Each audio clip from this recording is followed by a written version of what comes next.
Just when you thought the Trump administration could not find someone less qualified than Ed Martin to serve as the top prosecutor in Washington, D.C., they managed to outdo themselves. Donald Trump just took to Truth Social, writing, "I am pleased to announce that Judge Jeanine Pirro will be appointed the interim United States Attorney for the District of Columbia. Jeanine was Assistant District Attorney for Westchester County, New York, and then went on to serve as County Judge and District Attorney, where she was the first woman ever to be elected into these positions. During her time in office, Jeanine was a powerful crusader for victims of crime. Her establishment of the Domestic Violence Bureau in her prosecutor's office was the first in the nation. She excelled in all ways. In addition to her legal career, Jeanine previously hosted her own Fox News show, Justice with Judge Jeanine, for 10 years and is currently co-host of The Five, one of the highest rated shows on television. Jeanine is incredibly well qualified for this position and is considered one of the top district attorneys in the history of the state of New York. She's in a class by herself. Congratulations, Jeanine."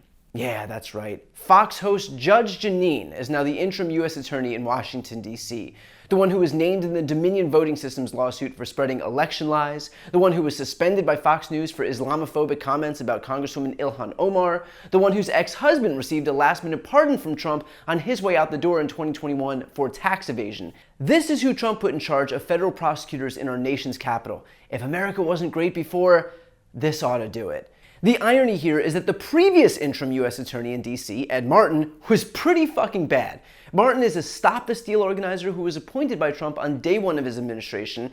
This is a guy who called on die-hard true Americans to work until their last breath to stop the steal at a rally the day before the January 6th attack on the Capitol.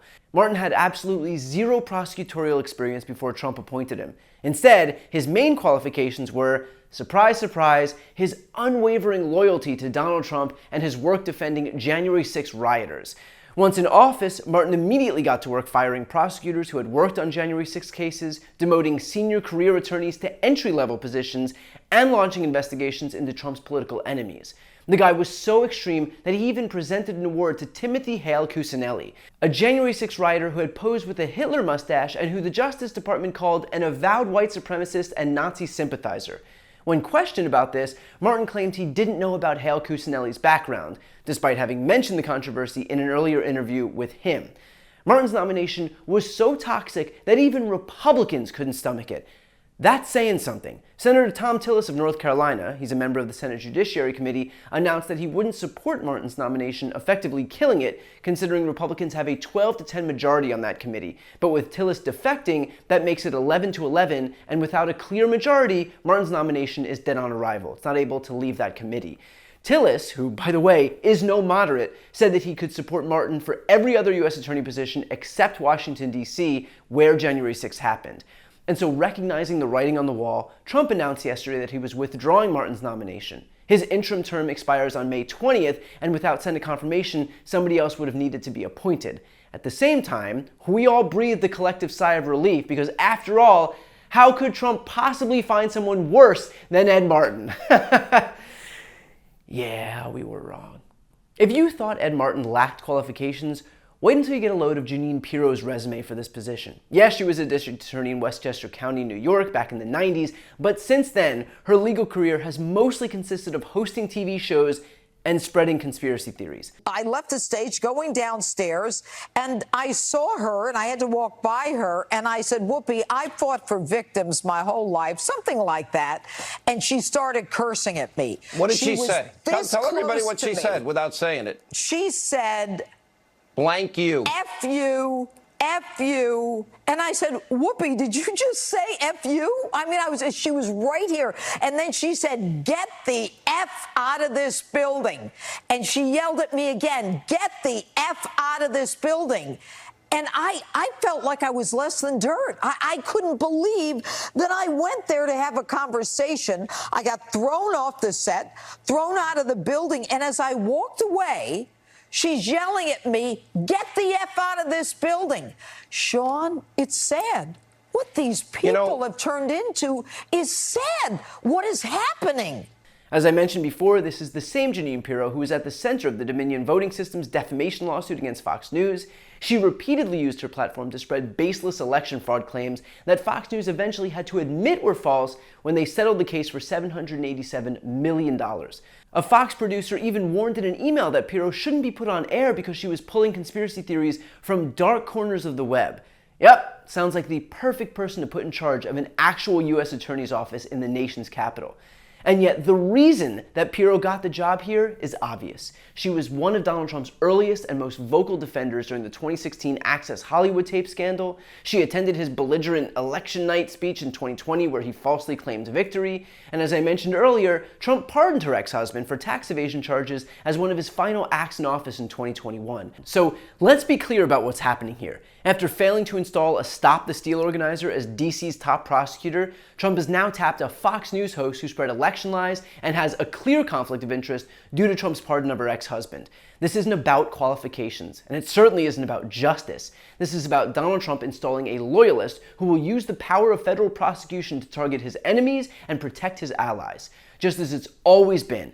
Remember, the U.S. Attorney for D.C. doesn't just handle local prosecutions. This office handles prosecutions of federal crimes in the nation's capital, including those involving federal officials and federal facilities. In other words, this is the office that would have jurisdiction over many of the investigations into Donald Trump himself, his administration officials, and his allies in Congress. So when Trump put someone like Jeanine Pirro in charge of that office, he's not looking for a fair and impartial prosecutor, he is looking for a shield and a weapon. A shield to protect him and his allies from accountability, and a weapon to go after his perceived enemies. The scariest part of all of this is that there is virtually no check on Trump's ability to appoint an interim U.S. attorney. Unlike the permanent position, an interim appointment doesn't require Senate confirmation. Donald Trump can put Pirro in that position for 120 days without any congressional oversight, very much in the same way he did with Ed Martin.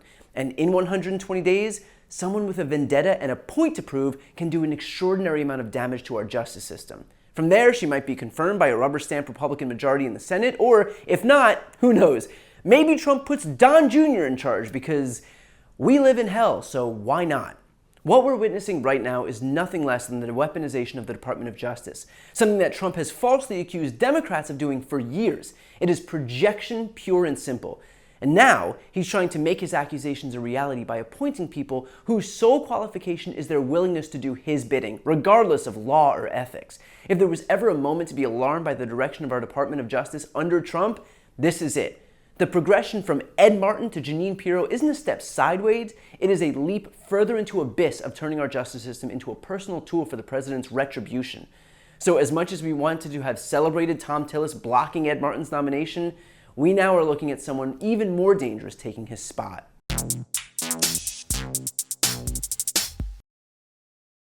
Before you go, if you enjoyed this content and you want to see more and support independent media, please subscribe to this channel. The subscribe button will be right here on the screen. But second, the reality is that we are now in a political environment where this administration can lean on any of the social media platforms to suppress certain voices if they don't like critical coverage. That means my longevity here is in the hands of a few tech billionaires who are already making it clear that they are willing to cater to this administration. To that end, signing up for my newsletter is a way for me to reach you directly if that ever becomes necessary. I'll put the link right here on the screen as well, so please sign up. It's free, but there's also an option to do a paid subscription if you'd like to support me and my team. I really appreciate it. Thanks so much for watching.